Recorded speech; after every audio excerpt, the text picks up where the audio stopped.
Salutations à tous et bienvenue sur notre chaîne. Aujourd'hui nous allons aborder la troisième partie de notre série, la Russie de ses débuts à aujourd'hui. Dans les deux premières parties nous avons parlé du parcours de l'Empire russe de sa création jusqu'à sa chute. Et bien dans celle-ci nous allons parler de la révolution russe qui a mené à l'apparition de l'URSS.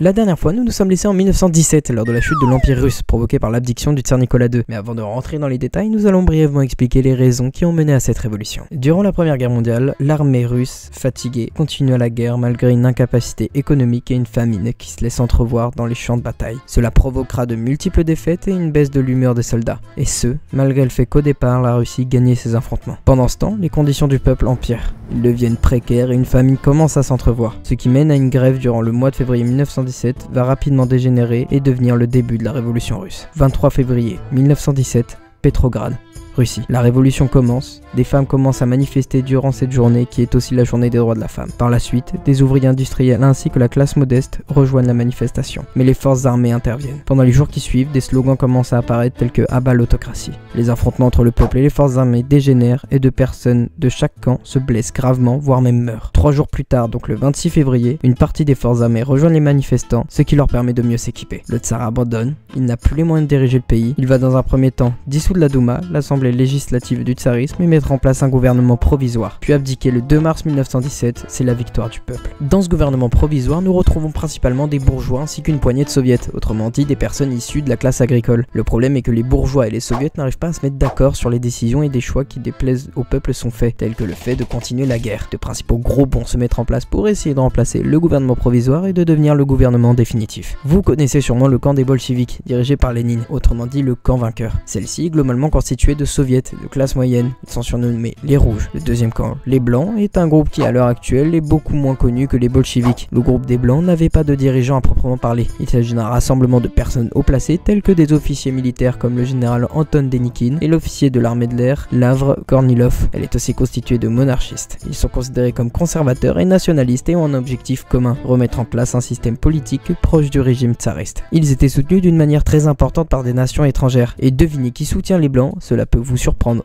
ou pas, mais c'est l'entente alliée qui comprend les États-Unis, le Royaume-Uni, la France et le Japon. Ça, on vous l'a sûrement pas dit en cours d'histoire. Ils vont leur offrir un soutien économique, matériel et voire même effectuer des interventions directes, comme à Archangelsk, j'espère l'avoir bien dit. Ville russe où les troupes britanniques, françaises et américaines ont débarqué pour renforcer les positions des blancs contre les rouges. Maintenant, nous allons vous présenter les bolcheviks, dirigés par Lénine. Il s'agit d'un groupe politique socialiste révolutionnaire en Russie. Leur idéologie serait proche du socialisme et du communisme. Le groupe bolchevique était soutenu par les Allemands, oui, l'Allemagne qui a pourtant attaqué la Russie quelques années plus tard. Mais il ne faut pas oublier que l'Allemagne a intervenu car elle souhaitait affaiblir l'entente alliée. Mais ce soutien était moins direct. Ils apportent surtout un soutien économique et logistique, notamment avec la mise en place d'agents secrets en Russie, ainsi qu'un soutien de la propagande de Lénine, ce qui va grandement aider Lénine à arriver au pouvoir. Bon, normalement vous devriez avoir compris que nous avons 3 camps qui s'opposent. Tout d'abord, nous avons d'un côté le gouvernement provisoire qui n'a pas un soutien du peuple très important, surtout à cause de leur choix impopulaire et de leur mise en place pas très démocratique. Ensuite, de l'autre côté, nous avons les blancs qui souhaitent prendre le pouvoir et remettre en place un régime proche de l'ancien, ils ont un soutien de l'entente alliée. Et pour finir, les bolcheviks, surnommés les rouges, qui sont socialistes avec une idéologie assez proche du communisme. Mais du coup, vous allez vous demander comment les bolcheviks ont réussi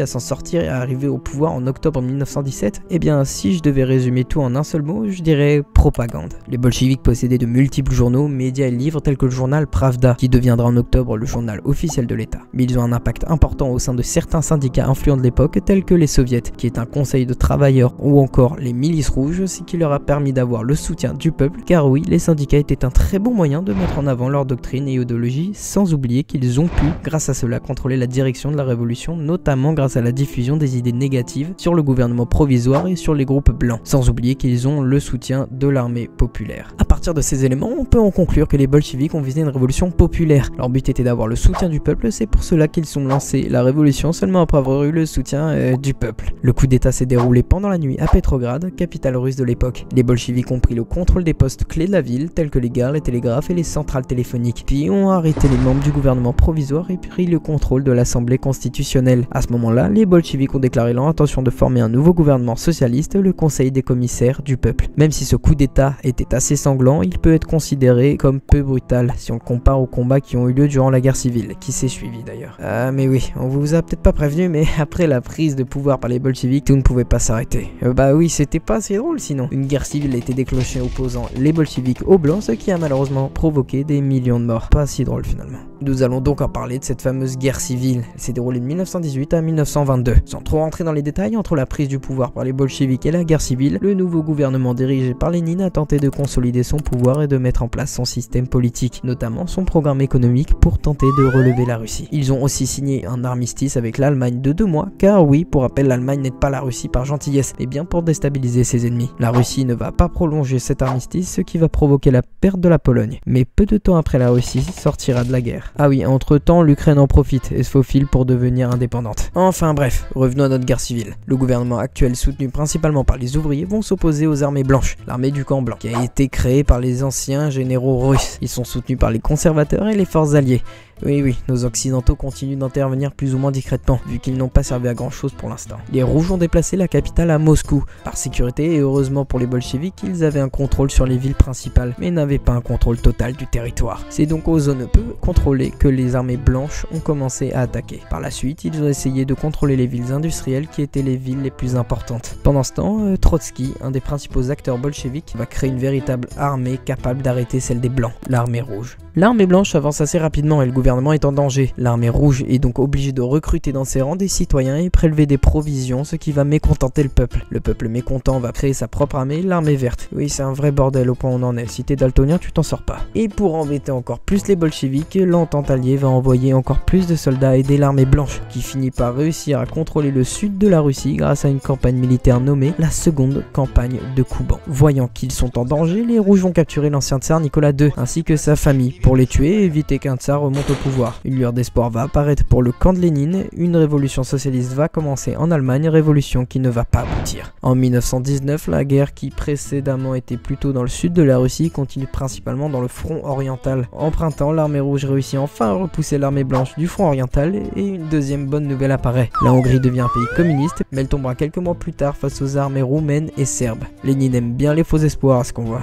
En 1920, les pays baltes deviennent indépendants à leur tour et l'Ukraine se tourne vers le socialisme. Mais ils ne vont pas trop aider la Russie car ils souhaitent rester indépendants dans leur coin. La Russie essaye un dernier tour de poker, ils essayent de conquérir la Pologne pour faire adhérer l'Allemagne et la Hongrie qui avaient encore une population assez proche du communisme et du socialisme. Mais cela ne va pas marcher. Avec le temps, l'armée blanche perdait de plus en plus de moyens, devenait désorganisée et de moins en moins appréciée par le peuple. Ce qui va faire que l'armée blanche soit principalement située en Sibérie, là où il n'y a tout simplement rien. En 1922, les Japonais retirent leurs troupes présentes en Sibérie pour aider l'armée blanche. Cela peut marquer la fin de la guerre et la Russie a bien souffert entre 1917 et 1922. Pendant cette période, on appelle ce régime le communisme de guerre. Par la suite, plusieurs pays tels que l'Ukraine et la Biélorussie s'unissent à la République socialiste de Russie, de la création de l'URSS ou Union des républiques socialistes soviétiques. Par contre, tout ne finit pas bien car elle est en ruine et pauvre. Et voilà, c'est la fin de cette vidéo. J'espère sincèrement qu'elle vous a plu. Je remercie tout particulièrement Mohamed pour la rédaction, Nolan pour le montage et moi-même Arthur pour la voix off. Nous nous retrouvons très bientôt pour un autre sujet passionnant. C'était l'informateur pour vous servir. Bye!